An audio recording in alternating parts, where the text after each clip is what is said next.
So for the Kimura version from full guard, what we like to do is break them down.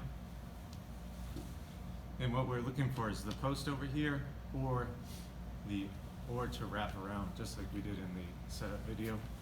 So even if I have collar and he starts coming back up, I'll follow. And once he posts, I can switch to this, especially once he starts driving down. And all I want to do is wrap and just put it blocked here. If I just wrap like this, he has full motion of his arm. He can cross face up at the top and in trouble. If I go like this, it's going to give me another second or two before he can actually get around that hand. And what I want to do is have his shoulder in my armpit. I should be able to feel that there. Up here, it's going to be a lot of disconnection and he's going to be able to get out a lot easier. So this, wrapped around, shoulder pressure down, and I'm going to basically drop, but I'm going to drop to the side, try to get perpendicular to him. So as I put shoulder pressure down, he starts coming down, I start turning this way. I don't want to bring him down like this because it jams up the Kimura and I'm not going to be able to finish it from here. And then he has the triangle position right here. So I always want to turn as I come down and look at him that way. Not on my back, but look at him. And this means that you have to turn your hips. My hips are pointed that way. By the time I'm done, my hips are going to point that way. And I'm going to try to bring my bottom leg on the way down, which would be my right leg, up towards his chest head area.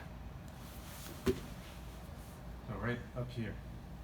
So now I can finish it right here. The other option is if you do get this and he grabs his belt, so you get this grip and he gets his belt right there and it's stuck in there. As you come down, you can't get this arm, so this leg will come out, especially if he starts bugging it with his hand.